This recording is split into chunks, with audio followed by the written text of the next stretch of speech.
So, I just did a combo. I probably look healthy. I feel healthy.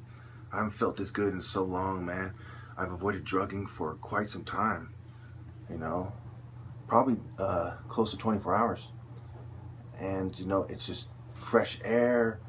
I still feel a little worn out from being heavily drugged, for quite a long time. But, yes, hold on a second. Let me close this door. But anyway, yeah, just more proof. I mean, I feel so much better, but I still feel kind of sick, kind of burnt. It's kind of like if you've had a hangover bad and it's been like a day or so, you're still feeling kind of worn out, kind of sick, but you're starting to feel healthy again. You're starting to, your body's starting to flush out all those toxins, and I feel kind of good. And all this stuff is very consistent with drugging. It's not anywhere near consistent with mental illness. And remember, all the times when I eat the food or I'm being gassed, it always catches me before I consider the possibility. I wake up in the night coughing. I wake up in the morning, stiff and sick, and it's thick in the air. And when I eat, it hits me after I'm eating and I'm driving, and as much as I hate to say it, sometimes I'm texting while I'm driving, and I'm occupied. I'm preoccupied doing these things. I'm not thinking about whether the food is drugged, and then it hit me. I'm like, oh man, it just hits me hard. And none of that happened today, and it was consistent with going to a place I don't normally go. It shows that they don't have every restaurant in their pocket, and which is exactly what you would expect from the people doing it. Just like with MK Ultra, they don't have everybody in on it, but they try to predict where you're going to go and then set you up from there. Very consistent with my shirt. I'm very proud of myself for this shirt. It's a little things that win the battle. These little experiments I do, going on record. I'm Heru, the top martial artist. And you're a bunch of bitches that are covertly drugging me. Just when you see the video with me being sick, I'll put the link in the comments. You see my face is pale. Look at my eyes; they're kind of off. You can tell. And when you see the clip of me talking, you can tell by how I'm talking. It's heavily drugged. It was drugged for the effect of doing damage. To teach me a lesson. That's what psychiatric abuse is. There's no trying to treat any symptoms. Because there are psychiatrists that do believe that they're treating symptoms, almost certainly. I don't think every psychiatrist is privy to the information that there are CIA operations and this connects to national security. I don't think all of them think that deeply. I think they know something is wrong. I think they chop it up to, corporate greed. I don't think they truly understand how deep this goes. It's the same thing with police. I think all police are corrupt to a certain degree, turning a blind eye on things. But I think that there's some police, such as Freemasons, who, if you understand Masonry, there's a lot of plays. Where do you think they get the actors in the plays? They include Masons themselves, so these people know how to act. They're familiar with psychology, from psychology classes in community college to, touching on psychology with Masonry. Absolutely, they understand, intimidation. Part of intimidation is being clean cut. You see a lot of officers are clean cut. It's your posture, standing really upright, blocking people's way. A lot of what the police do is intimidation. And another word for that is pretty much terrorizing, Intimidating someone is pretty much terrorizing somebody. But of course, they're not going to admit it, they're not going to highlight that irrefutable fact. I feel that, this stuff is really sad, There's somewhat of a loss of coordination. I feel that still, and in my legs, my moves are still effective. They're just not as crisp as I was like them to do when I, my kicks specifically. But they get the job done. I'm still in competitive shape even when I'm covertly drugged. I'm still confident in victory. So I analyze things over and over again. I'm sure you've seen this. I've been talking about the same things for a long time, almost pretty much every single day. And it's very interesting. And whenever you see me make a mistake, real fast, I correct it. I say, ooh, usually in the comments, within an hour of posting the video, I say, well, I really meant to say this.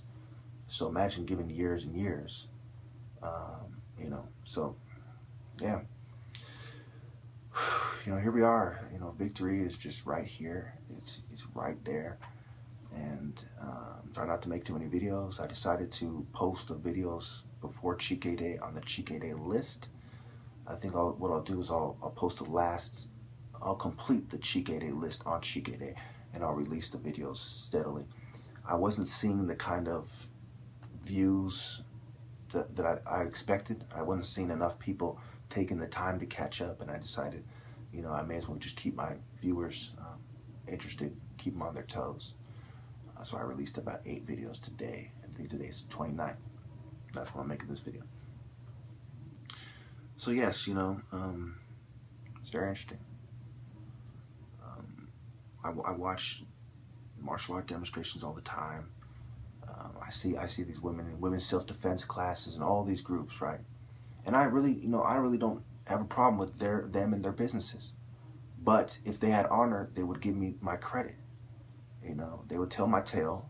They would have my poster in their room, and they say, this guy, he is what it means to be a martial artist. Discipline, honor, transcendence, taking on the New World Order. They would do that. The fact that they don't, any studio or dojo that doesn't do that, I lose some respect for them. Because not only am I the top martial artist in America, I'm a very respectable person, and my story needs to be heard. So when martial artists aren't sticking together, they're turning a blind eye for their self-interest.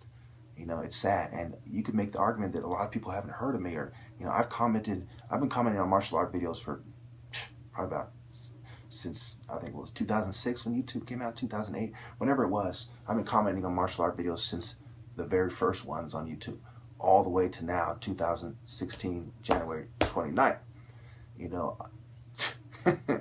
I'd be surprised if any, famous studio hasn't heard of my challenge. I'd be surprised, because I went out of my way to contact these people. When I first made my top martial arts challenge, I put all the most famous studios in Northern California in the comments and in the description.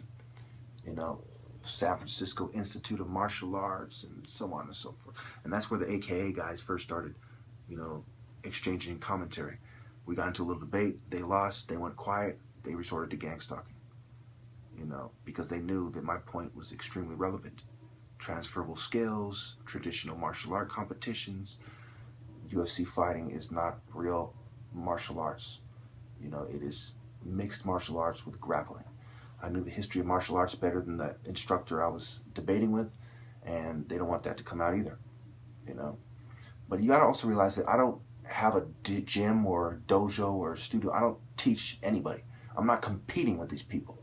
But they're so proud and arrogant and pretentious that, they're self-delusions. They're self-deluded, and it keeps them from acknowledging my superior skill. Now imagine if I was their competitor, how far they would go to try to pretend that I'm not as good as I am.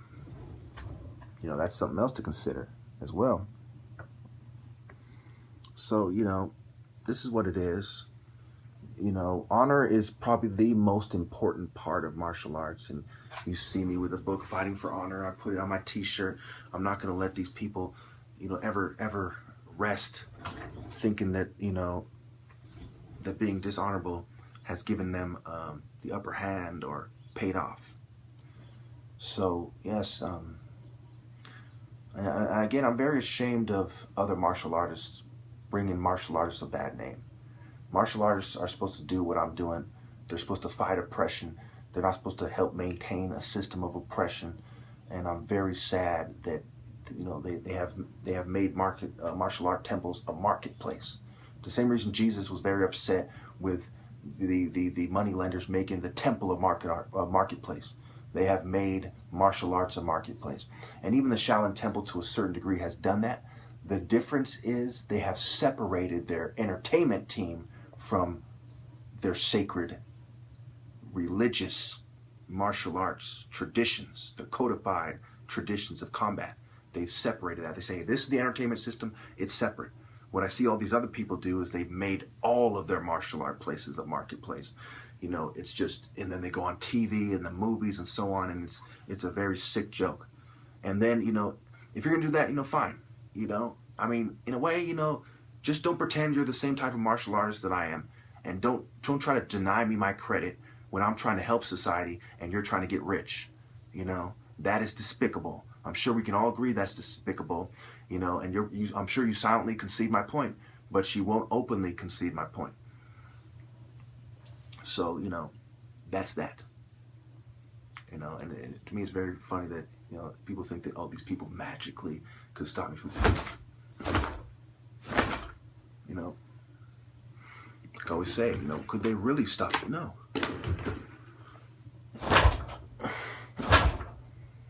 They couldn't.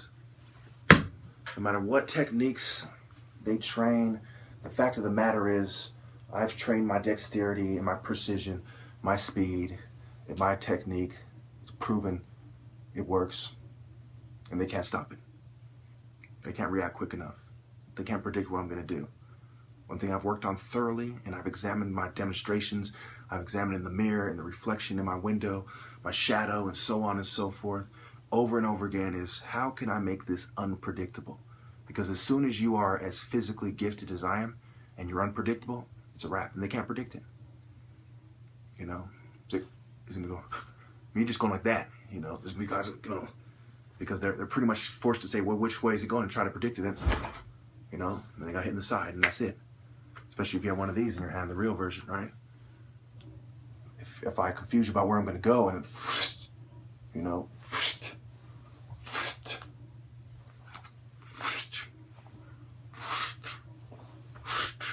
the different angles of it.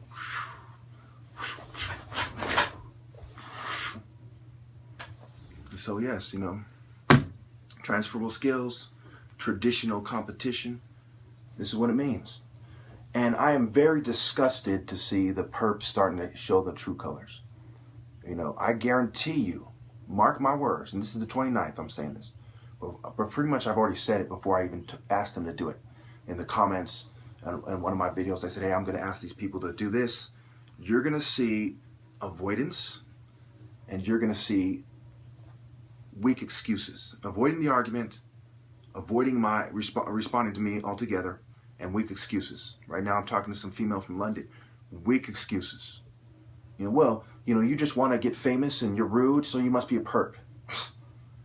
Yeah, I'm in the psych ward fucking looking like I'm about to die, you know, or in the outpatient looking like I'm about to die. I have paperwork. I've been in the psych ward fucking like 10 times, you know. I have a fucking long history. I'm fucking like 17 years old, you know, making songs, you know, about not conforming to these people. I have a long track record. I'm tatted with Crip. You don't see no gang members around me.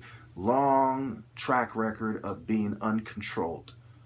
And this person's on, she's going, yeah, they're shocking me. You know, fake as can fucking be. You know, and even if it was real, how stupid would one be to think that by doing convulsions on camera, that you're going to convince people that they're zapping you and not that you have seizures, which is extremely common. There's nothing in her argument that would indicate that one should come to the conclusion that it's a result of government harassment, you know, so on and so forth. But when we watch my videos, it's painfully obvious that I'm not crazy, that this is a result of covert drugging. I have people on record saying, you know, that they're told to provoke me to go to the psych ward. So if, you know, for the sake of argument, if you thought that, well, you know, this guy's a perp, you know, what possible benefit could they have from me being a perp? Nothing. I'll go against I thoroughly identify the philosophies behind this. I thoroughly expose them. You know, I have a top martial artist calling out all these people, making them look horrible. Making them look horrible. I make them look worse than all the TIs put together. I say, I'm the top martial artist, and you're a bunch of, I got a fucking shirt right here. Okay, I'm Heru, the top martial artist, and you're a bunch of bitches that are covertly drugging. I mean, when you look at everything together, could I possibly be a perp? No fucking way. Okay? And in some alternate fucking reality, if I was a perp, with perps like me, you know, who needs a fucking hero to save you? That's all I gotta say about that.